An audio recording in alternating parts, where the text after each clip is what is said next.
The road was long and winding, surrounded by thick trees on both sides that blocked out most of the afternoon sun. The air smelled fresh and damp, a mix of pine and wet earth, a smell that always meant we were getting close to the kind of place we were after. My partner and I had driven for hours, the kind of drive where the miles blur together and all you can focus on is the sound of the engine and the dull ache in your legs from sitting too long. We were both exhausted but excited. This cabin rental was supposed to be our little escape from everything. Work, noise, people. Just us and the woods. When we finally pulled into the narrow dirt driveway, the tires crunching over loose gravel and scattered leaves, I felt a flicker of relief. The cabin sat at the end of the path, tucked back among tall trees with thick trunks and rough bark. It looked old but sturdy, made of weathered logs and a metal roof that had lost some of its shine. The porch was simple, with a rough wooden bench pushed to one side and a small stack of firewood piled near the steps.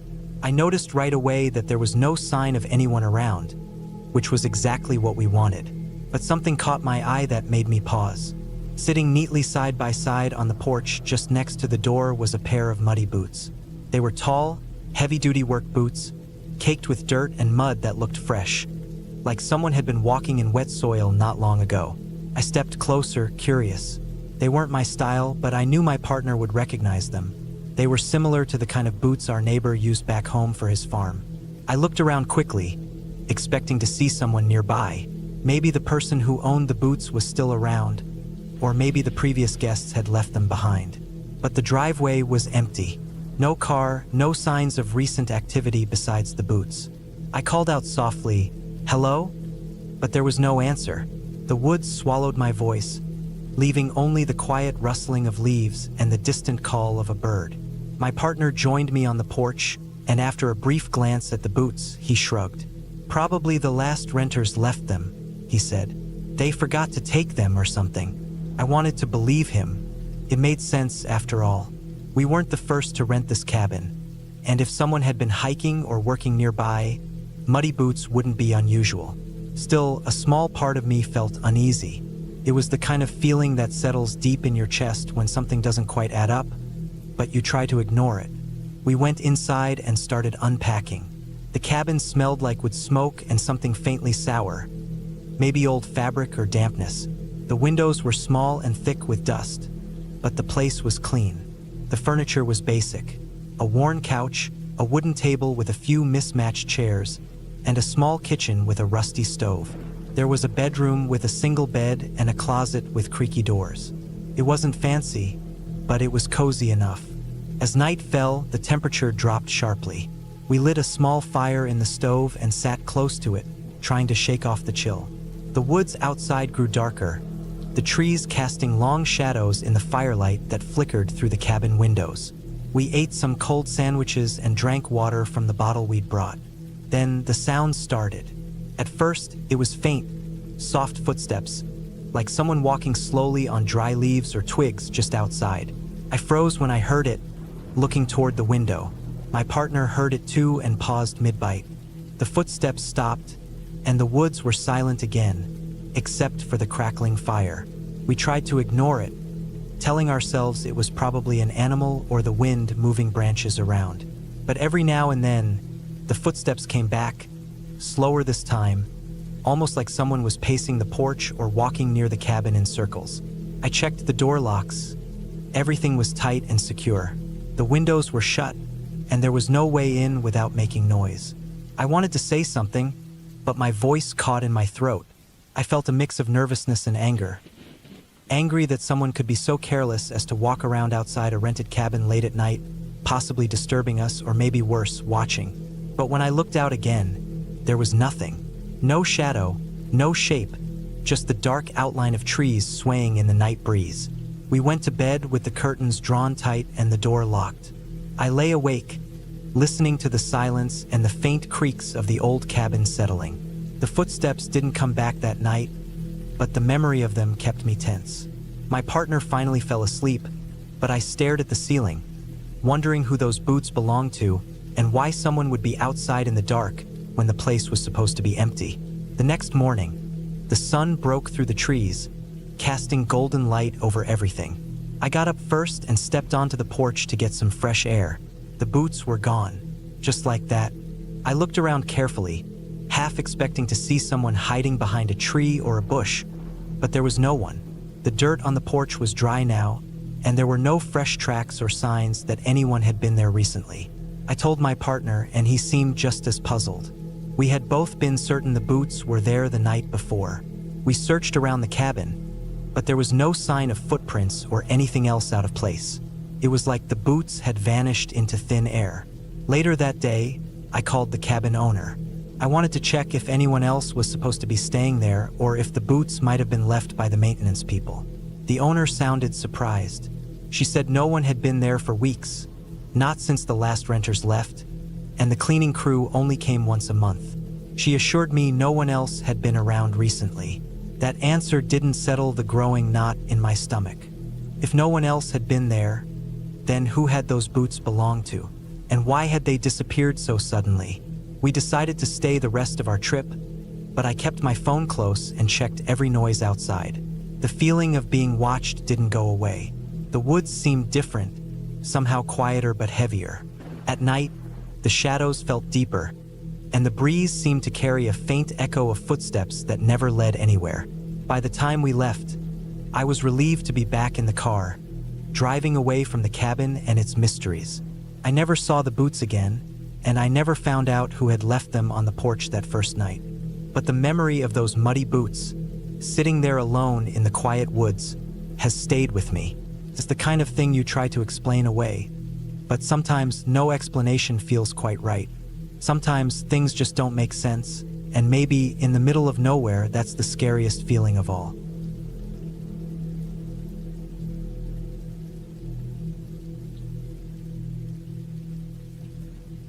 The couple had been looking forward to this weekend getaway for months. After weeks of planning, they finally found a small cabin deep in the woods, far enough from the noise of the city to relax and forget about work. The pictures online showed a cozy little house with a stone chimney, big windows, and a warm, wooden interior that looked inviting. The reviews from past renters seemed fine, nothing out of the ordinary. It was perfect, or so they thought. The drive to the cabin was long but peaceful. The narrow dirt road wound through tall trees, their leaves whispering in the light breeze. By the time they pulled up to the cabin, the sun was dipping behind the hills, casting a golden glow on the wooden walls. The air smelled fresh, with hints of pine and damp earth. They unloaded the car and stepped inside, feeling the warmth of the old wood floors under their feet. The living room was simple but comfortable. There was a worn leather couch, a small wood stove in the corner, and a low bookshelf filled with old novels and some board games. The kitchen was small but functional, with a stove, a fridge, and a basic set of dishes. They unpacked, lit a fire, and settled in with some wine and snacks. It was quiet, almost too quiet, but in a way that felt peaceful. That night, as they were getting ready for bed, the man noticed a heavy door in the corner of the living room.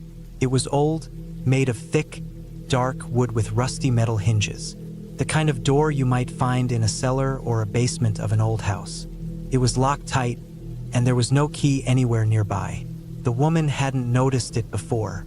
They tried to see if there was a way to open it, but it didn't budge. The next morning, the man called the owner of the cabin, a man who sounded friendly enough on the phone. He said it was just a storage closet, nothing to worry about, and the lock was probably there to keep the owner's tools and old things safe. He shrugged off their questions and didn't seem interested in talking much about it. They decided not to push it. During the day, they explored the area around the cabin. The woods were thick, with tall pines and ferns covering the forest floor. They walked along a narrow trail that led to a small creek, where the water was clear and cold. Birds sang high in the branches, and the occasional squirrel darted across their path. The quiet felt good, and they both relaxed more than they had in weeks. That evening, back inside the cabin, they ate dinner and sat by the fire. The woman noticed the door again but didn't mention it. Instead, she tried to enjoy the moment, feeling the warmth from the flames and the soft crackling sound. As the night grew darker, they got ready for bed. Around midnight, the man was awakened by a strange noise. At first, it was so faint he thought it might have been in his dream. But then it came again. Soft footsteps, slow and deliberate, on the wooden floor near the living room. Then low whispers, like someone talking quietly but not clearly enough to understand. He nudged the woman awake, and they both listened. The noise seemed to come from behind that heavy door. They sat up, eyes wide in the dark. The door didn't move, but the sounds persisted for a few more minutes before fading away. Neither of them wanted to check the door at that moment. It felt wrong, almost like breaking some rule. The woman held the man's hand tightly, and after a while, they managed to fall back asleep, but neither could shake the feeling that something was off. The next morning, they debated what to do. They decided to call the owner again, this time asking more directly about the door and the noises. When they explained what they heard, the owner's tone changed completely. His voice became sharp and defensive, almost angry. He told them firmly never to open that door under any circumstances and that it was for their own safety. When pressed, he refused to explain further and ended the call abruptly. The couple was uneasy after that. They didn't feel welcome, and the owner's attitude made them more suspicious. Still, they wanted to believe it was nothing serious. They decided to leave the door alone, but the mystery kept nagging at them. That day, they packed their things slowly. The woman noticed some scratches on the floorboards near the door, which hadn't been there before. The man found a faint, musty smell coming from the cracks around the door frame. It smelled like damp wood mixed with something else. Something metallic, cold. They tried to ignore it, but the feeling of discomfort grew. Before leaving, the man checked online for any reviews or mentions of the cabin. To their surprise, they found a few posts on local forums from previous renters. The reports were vague but chilling. People had talked about missing belongings, strange banging sounds late at night, and a heavy door in the cabin that no one was allowed to open. Some mentioned feeling watched or hearing footsteps when no one else was there. One review described loud thumping and banging noises coming from behind the door, sometimes lasting for hours. Another said they woke up to find some of their things moved or missing, but nothing was ever stolen outright. Instead, it was as if something was going through their stuff when they were asleep or out. They realized they weren't the first to experience something strange. The owner's warning suddenly made sense, but it didn't ease their worry. When they left the cabin, the woods seemed darker somehow, as if the shadows themselves had shifted. The man looked back once more before getting in the car, his eyes lingering on the locked door they had never opened. They promised each other never to return. The next day, the man called the local ranger station to ask if anyone had ever reported anything unusual at the cabin. The ranger told him the cabin had a history. Years ago, it belonged to a man who kept dangerous animals in a hidden basement room. The door led to a deep cellar where the man kept old equipment and cages for trapping wild animals he claimed were a threat to the forest. The animals were removed after an inspection, but locals still believed strange noises came from the cabin late at night. The heavy door wasn't just a storage closet. It was the entrance to that hidden basement, locked to keep people out. The banging and whispers were probably caused by rats, raccoons, or some other wildlife trapped behind the door, trying to get out or just making noise inside the dark space. The couple realized that the noises weren't supernatural but very real, and very dangerous. The owner's defensive attitude now seemed like fear of what might still be behind that door. They felt lucky they had left when they did. The cabin was a peaceful place on the surface, but that locked door hid something wild and uncontrollable, something better left alone. From then on, the couple avoided cabins with locked rooms or unexplained doors. The experience taught them to trust their instincts and never ignore what feels off, no matter how cozy or inviting a place seems. They still talk about that weekend, the quiet woods, the heavy door, and the low, haunting sounds that chased them away. It was a reminder that sometimes the scariest things are the ones you never see, just hear and feel waiting in the dark.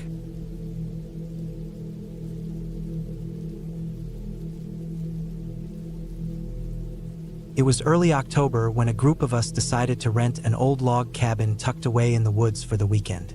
We wanted a break from the city, a chance to get away from noise, screens, and the usual chaos. I was with 3 close friends, Mark, Lisa, and Dave, and we found the cabin listed on a small rental site.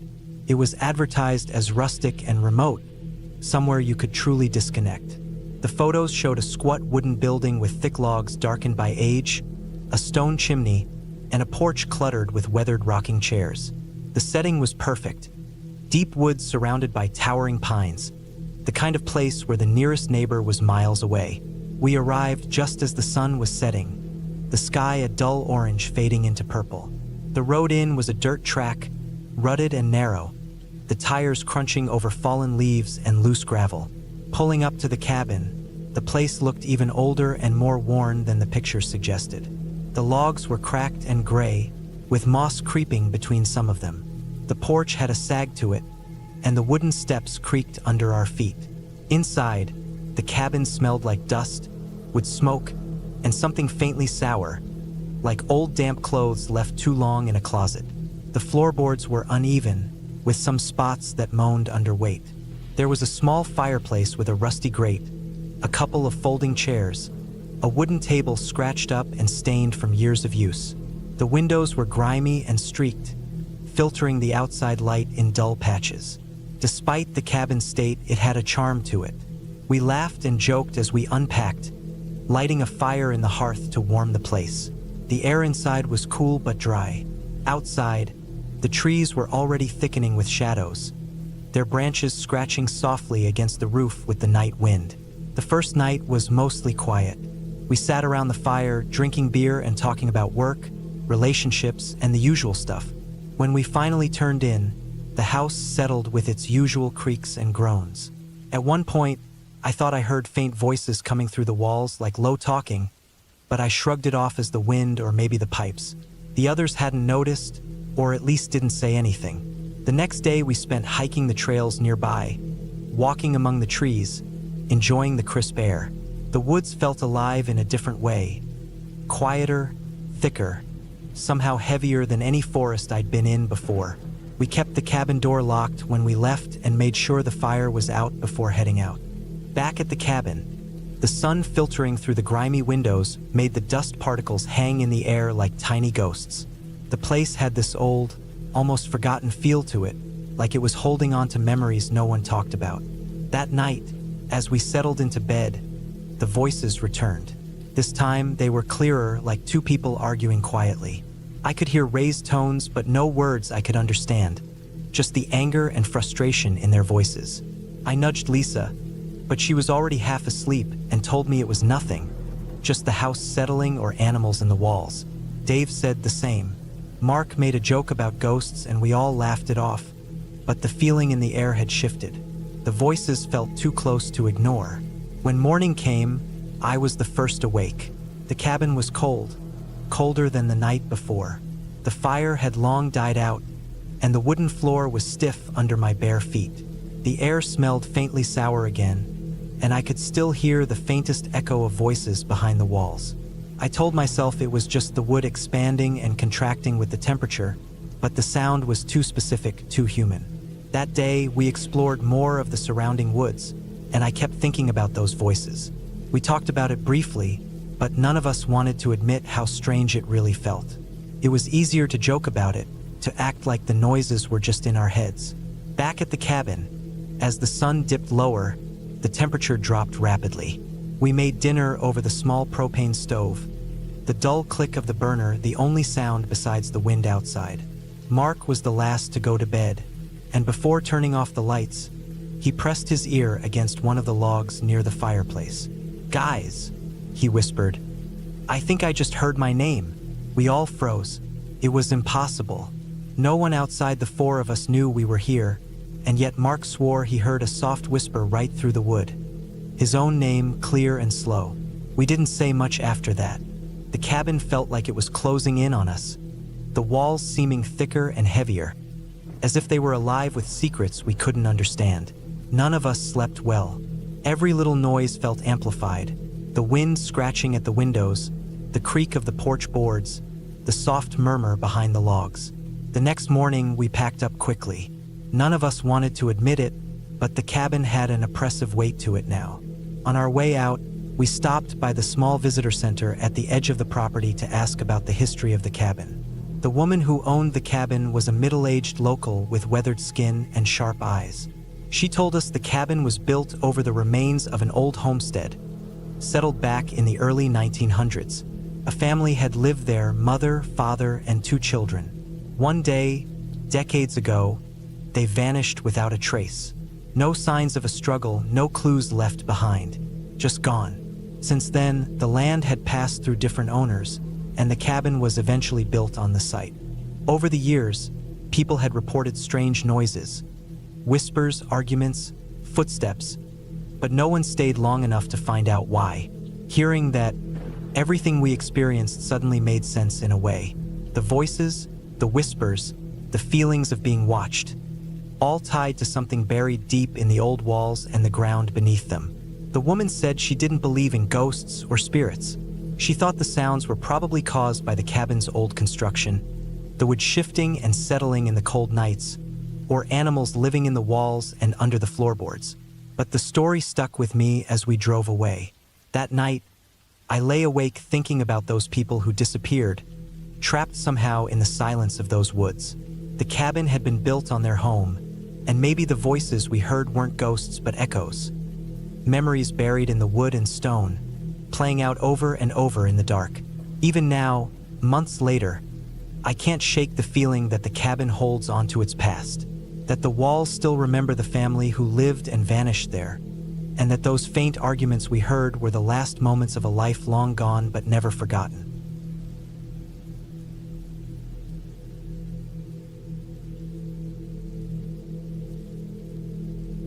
I had been looking forward to this weekend for months. The idea was simple: get away from the noise and distractions of everyday life, rent a small cabin in the woods, and finally get some serious writing done. I'm a writer, but sometimes the constant buzz of the city, the endless notifications, and the clutter of daily life make it nearly impossible to focus. So, when I found a tiny cabin a couple of hours away from town, surrounded by nothing but dense trees and quiet, I jumped on it without hesitation. The cabin was basic, no Wi-Fi, no cell signal, just the bare essentials. It was a one-room setup with a small kitchenette, a wood stove, and a bed pushed up against the wall. Outside, there was a small porch with a couple of wooden chairs, perfect for morning coffee or late-night star watching. The rental website said it was peaceful, isolated, and perfect for creative solitude. I believed it. The first day was exactly what I needed. I unpacked my laptop, notebooks, and some snacks, then spent the afternoon writing with the window cracked open, letting in the fresh, pine-scented air. The sun was warm, the birds sang, and I felt that rare, delicious peace you only get when you truly step away from everything. That night, I went to bed early, tired from the drive and the day's work. The cabin was pitch dark except for the soft glow of the moon filtering through the curtains. I remember the sound of crickets outside and the occasional snap of twigs in the distance. It was the kind of silence that's almost too quiet, where every tiny sound becomes loud. I was asleep sometime before midnight. Then, suddenly, I was jerked awake by the slow creaking of the bedroom door opening. It wasn't a slam or a quick crack. It was slow, deliberate, and chilling. The door moved an inch, then paused, then another inch. My heart pounded in my chest, and I sat up fast, eyes wide, staring at the door. But when I looked, no one was there. The room was empty. The door stood ajar, swinging slightly in the still air. I shook my head, thinking it must have been the wind. The cabin was old, after all. Maybe the door wasn't fully latched, and a gust had pushed it open. I got up, closed the door firmly, locked it with the small bolt, and tried to calm my racing thoughts. I lay back down, but sleep didn't come easy after that. Every creak, every whisper of wind outside, made me jumpy. The next day, I tried to push the experience out of my mind. I told myself I was imagining things, that the cabin was just old and creaky, and that I needed to focus on my writing. The day passed without incident. I even laughed to myself, thinking how silly I was to be scared of a door. But when the second night rolled around, it happened again. Around midnight, I woke up to the same slow creak, the bedroom door moving open, just like the night before. My heart jumped. I sat up again, staring at the door. It moved the same way, inch by inch, as if someone was easing it open. But again, there was no one there. I stayed awake for a long time after that, listening and watching. The door never closed, just stayed open a crack in the dark room. I eventually fell asleep with a lamp on and the door locked again, but the uneasy feeling stayed with me. I spent a restless night, waking several times, listening to the sounds outside. The third day, I decided I wasn't going to let this keep me from writing, but I couldn't ignore it either. I went into town and bought a small security camera. Nothing fancy, just a simple one that recorded to a memory card. I set it up in my bedroom, pointing it directly at the door. That night, I went to bed early, locking the door firmly. I tried to convince myself that I'd catch nothing unusual and that the whole thing was just my imagination. But when I woke up the next morning, my stomach tightened as I grabbed the camera. I plugged it into my laptop and hit play. The footage was in grainy black and white because of the low light, but it was clear enough to see the bedroom and the door. The timestamp showed it was just after midnight. The door started to move, just like I'd heard. The slow, inch-by-inch creak as it opened. Then, a shadowy figure slipped through the doorway. The figure was tall, thin, and moved silently. It didn't look around or make a sound. It stood in the room for almost a full minute, completely still. Then it turned and left, closing the door behind it. I watched the clip again and again. There was no mistaking it. Someone had come into my room while I was asleep. I felt frozen, my hands shaking. I didn't want to believe it, but the evidence was right there. The figure was too vague to see any clear features, but the shape was unmistakably human. The rest of that day, I packed my things. I kept replaying the video in my mind and thinking about all the things that could have happened if the figure had moved closer, or if I had been asleep when it came in. I felt unsafe in a place that had seemed so perfect just days before. Before I left, I looked around the cabin carefully. The windows were all locked, but the main door was old and creaked loudly when it moved. I realized I must have left it unlocked or at least not fully latched the first night. Whoever or whatever had come in had to have gotten through that door. I drove away slowly, not daring to look back. I didn't sleep well that night. My mind kept replaying the image of that shadow, standing silently in my room, watching without moving. I never went back to that cabin, and I haven't rented a place alone in the woods since. The thought that someone could have been there, slipping in and out of my room without a sound or a trace, left me shaken. It wasn't ghosts or spirits. It was real. Someone had entered my space when I was vulnerable, and it reminded me how easily safety can be an illusion. I still don't know who it was or why they came, but I learned that some quiet places hold more danger than you'd expect.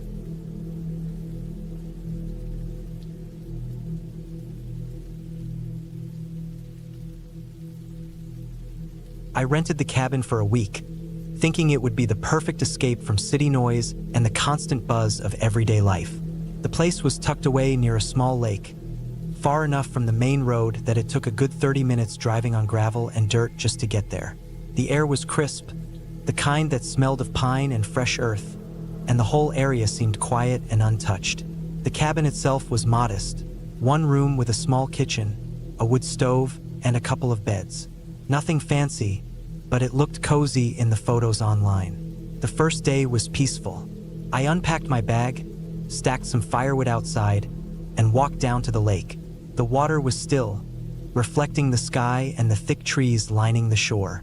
A few birds called here and there, but other than that, the silence was almost total. I spent the afternoon reading and cooking a simple meal on the stove.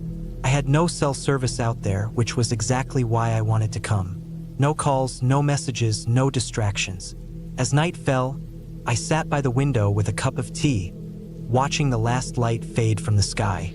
The woods around the cabin looked dark and thick, the tall pines casting long shadows in the moonlight. I felt a calm settle over me, like I was far removed from the rest of the world. That feeling didn't last long. Around 10 p.m., I noticed a small flicker of light deep in the woods. At first, I thought it might be a firefly or something natural, but the light wasn't blinking or moving erratically like insects do. It was steady and bright, like a flashlight. I strained my eyes and saw it moving slowly through the trees, heading toward the cabin. I blinked, thinking I might be imagining it, but the light kept coming, moving through the dark woods. I grabbed my jacket and went outside to get a better look, stepping quietly onto the porch. The light moved cautiously, not rushing, just inching through the trees. For a moment, I thought it might be someone lost or maybe a local hunter. I didn't hear any voices or calls, just the soft crackle of dry branches underfoot. The light stopped at the edge of the clearing where the cabin stood and then faded into the shadows.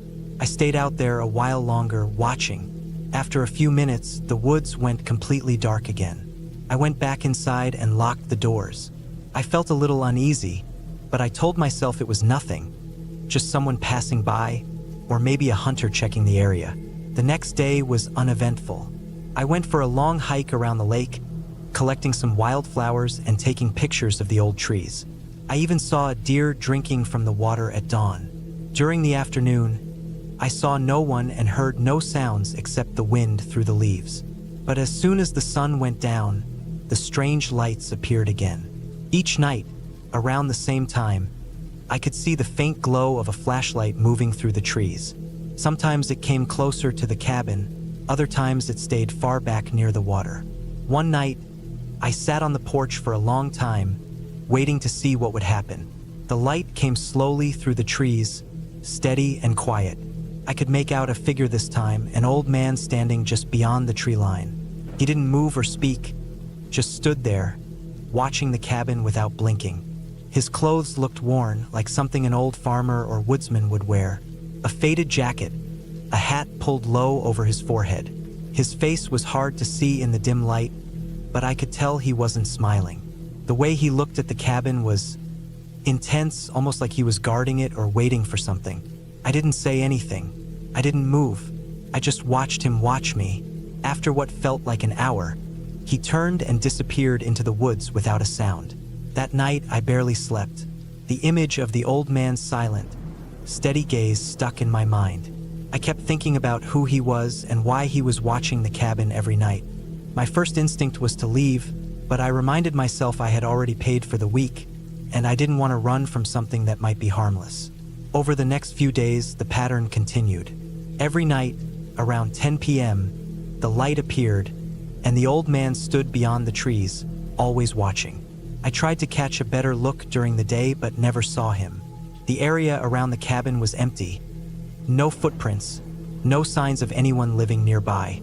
On the fourth night, I noticed something different. The old man was closer than usual, just a few yards past the tree line.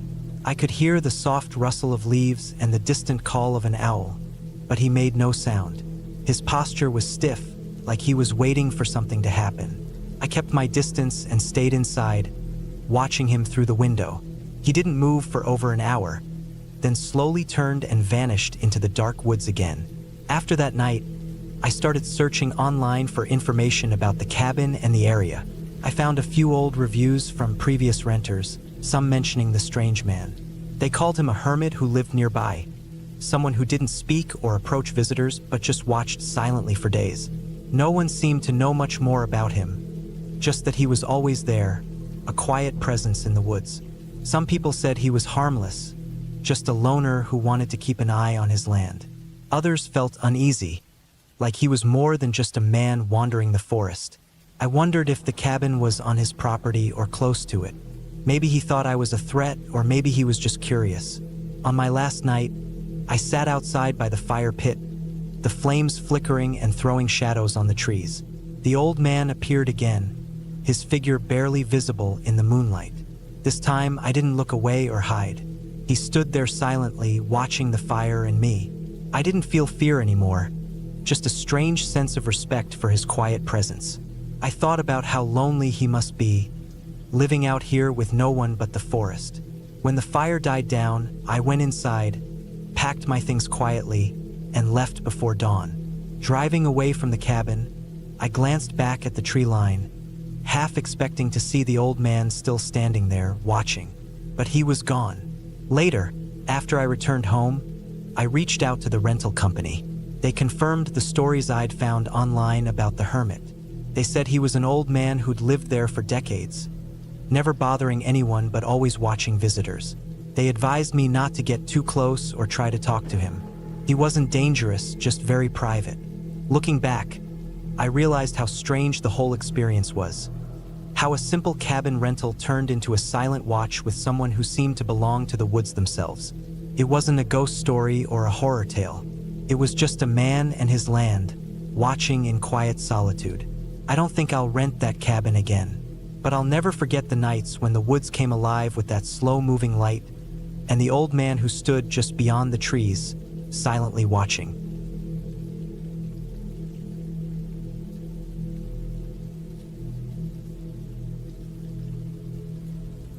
We thought renting a cabin in the woods would be a great way to get away from the city noise and the constant pressure of work and school. My wife, our 2 daughters, and I packed the car and drove about 3 hours out to a remote area that promised quiet, nature, and a break from screens and calls. The place looked great in the pictures the owner had sent. It was a small wooden cabin set in a clearing surrounded by thick pine trees. The owner said it was peaceful, off the grid enough to unplug but still with some basic amenities. We imagined long hikes, campfires, and board games by the fireplace. The drive was smooth, winding through narrow roads flanked by dense forest. The closer we got, the more isolated the surroundings became. I remember the air smelled fresher, cooler, and the light seemed softer, filtered through the tree canopy. We pulled up to the cabin just before sunset, the sky a mix of orange and purple. The cabin was older but sturdy, with a small porch, a woodpile neatly stacked by the side, and windows glowing with warm light inside. It had a rustic charm, and the girls were immediately excited. We unpacked, lit a fire in the stone hearth, and prepared dinner. The girls ran outside to chase fireflies while my wife and I set up the table. After we ate, we settled in to relax. I tried to check my phone for signal and noticed only one bar, barely enough to load anything. My wife's phone was worse, no service at all. The younger one, Emma, had a different carrier and somehow got a tiny bit of signal, maybe 1 or 2 bars, but no real connection. We told the girls to enjoy the moment, that this was our chance to unplug. No work emails, no social media, no calls. That first night, the silence was almost too much. The forest sounds were everywhere. The crackling fire, the occasional hoot of an owl, the rustling of small animals in the underbrush, but no human voices, no cars. The cabin creaked as the woods settled and the wind pushed against the windows. Felt good in a way, calming. I lay awake for a while listening to the quiet. We had all agreed to leave our phones off the first night to enjoy the unplugged experience. The next day, we explored the area. There was a small trail that led into the woods, not marked but clearly walked often enough. The girls found a shallow stream where they skipped stones and tried to catch tadpoles with their hands. My wife and I talked about how nice it was to be away, how much the girls needed this break. We didn't see another person or house for hours. I tried calling the owner to ask about the landline in case of emergency, but the call didn't go through. Back at the cabin, I noticed a dusty old landline phone on a small table near the kitchen. It looked unused, the cord tangled and faded yellow. I picked it up and listened. There was no dial tone. I mentioned it to the owner when she stopped by the next afternoon to drop off firewood and check if we needed anything. She was a woman in her 60s, with a friendly but tired smile. "That phone's been dead for months," she said, her voice low. "No one's fixed the line because there's no real need anymore. No neighbors close by, and most people use their cell phones. But out here, cell service is patchy at best. You'll be lucky to get a bar." I nodded, feeling a little uneasy but thankful for the warning. She told us there were no other cabins within several miles and that the closest town was at least an hour's drive back the way we came. She promised to check on us again before the weekend ended and left with a wave. That evening, after dinner, the girls were playing a board game by the fire while my wife and I cleaned up. Emma's phone, which had been mostly silent all day, suddenly rang.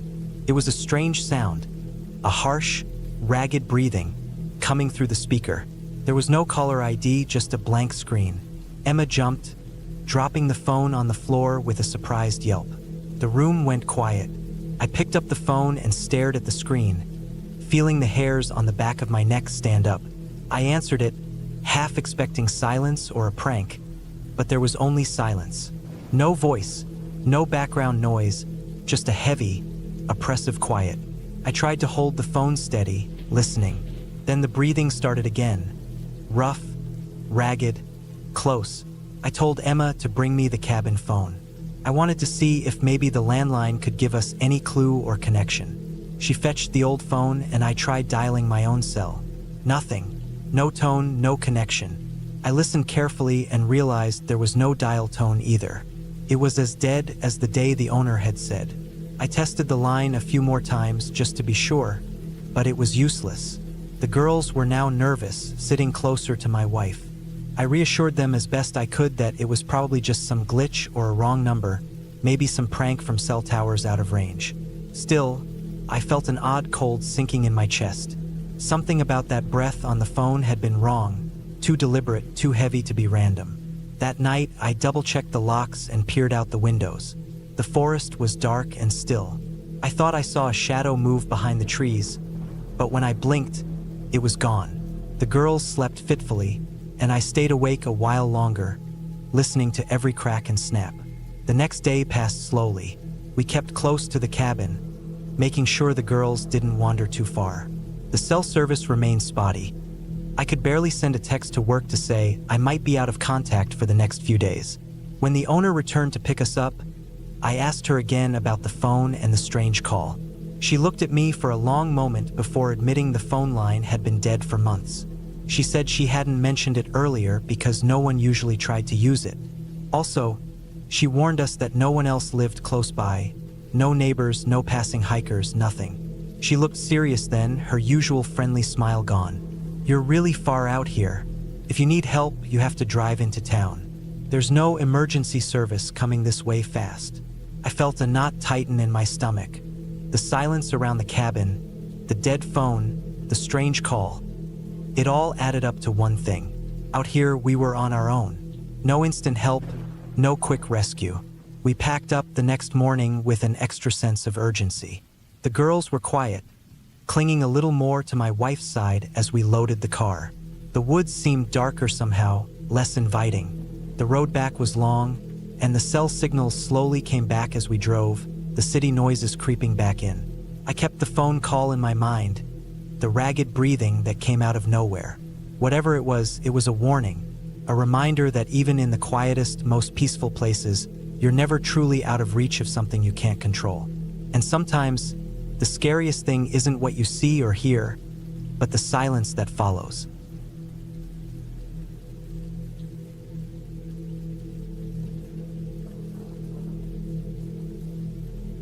I spent the better part of a year planning my solo trip to a remote cabin deep in the woods.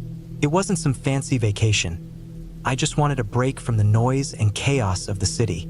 The cabin belonged to a friend who hadn't used it in years, and they agreed to let me stay there alone for a week. It was nestled in the middle of a dense forest, miles from the nearest road, without cell service or power. I told myself this was going to be a good chance to disconnect and get back to basics. No screens, no internet, just me and nature. The trip started well enough. I loaded my old Jeep with everything I thought I'd need. Canned food, fresh water, a first aid kit, a lantern, firewood, and a heavy blanket. The last few miles on the dirt road shook the car badly, and the cabin looked more worn than I remembered, but it was solid. Built in the 70s, it had wooden walls thick with age, a small stone fireplace, and a handful of creaky chairs. The windows were grimy, letting in only thin streams of light, but the air smelled clean and sharp like pine needles and earth. I set my things down on the cracked wooden floor, lit the fireplace, and made a simple dinner of canned beans heated on the old stove. The silence was overwhelming at first. No cars, no people, just the occasional rustle of leaves and distant bird calls. I sat by the fire, sipping a cup of black coffee, feeling a mix of peace and a tiny bit of unease. Out here, there was nothing to hide behind or escape to. The woods stretched endlessly in every direction. The first night passed without incident, though I was careful to lock the door and windows before crawling into the sleeping bag. The wind picked up outside, rattling the thin glass panes, and the chimney creaked with the draft. At one point, I thought I heard footsteps outside, but when I looked out the window, there was nothing but swaying branches and a patch of moonlight on the ground. I told myself it was probably an animal or the wind playing tricks. The next day, I decided to explore the surrounding forest. I had a map but quickly realized the trees all looked the same, and the trails weren't marked. After a couple of hours of walking, I found a small stream and followed it, knowing water usually leads somewhere. The air was thick with the smell of damp moss and decaying leaves, and my boots sank slightly with every step. Occasionally, I'd see a deer or hear the distant caw of a crow. Despite the beauty, I couldn't shake the feeling that something was watching me. It wasn't fear exactly, more like a prickly awareness. Something in the quiet was too quiet, and the forest seemed to be holding its breath. Back at the cabin, I spent the afternoon chopping more firewood and stacking it neatly by the door. I wanted to make sure I was prepared for the cold nights. As the sun started to dip behind the trees, the temperature dropped fast, and I built the fire early. The flames cast flickering shadows on the walls, and the crackling noise was comforting. I ate a simple meal, double-checked my supplies, and settled down with a book. But then the noises started. At first, it was a soft scratching on the outside of the cabin, like nails tapping against wood. I froze, listening. The scratching came again, this time near the back door. I grabbed the flashlight and shone it on the outside wall, but there was nothing there. The forest was dark and thick, and I couldn't see more than a few feet past the cabin. I told myself it was probably a raccoon or a bird, but my skin was tight, and my heart was racing. Later that night, I heard it again, but closer, almost like something was trying to pry the door open. I wasn't about to find out, so I grabbed the small hatchet I brought and stayed wide awake by the fire. I listened to the sounds of twigs snapping, leaves crunching just outside the window. They didn't sound like any animal I knew. They were deliberate and heavy, like a person walking carefully through the brush.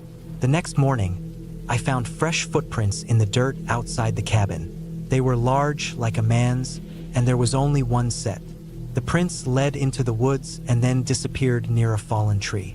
That was when I felt something shift inside me. Up to that point, I thought I was prepared for solitude and wildlife, but now I wondered if someone else was out there, watching or following me. I stayed inside for most of the day after that. The feeling of being watched never left, and every noise made me jump. I kept the fire going, and every now and then, I peeked out a window. The forest was eerily still, like it was holding its breath again. No birds, no animals, no wind, just silence. That night, the noises got worse. Started around midnight. The scratching on the door returned, louder and more frantic. Then came the heavy thumping against the walls, like someone was pounding their fists or trying to break in.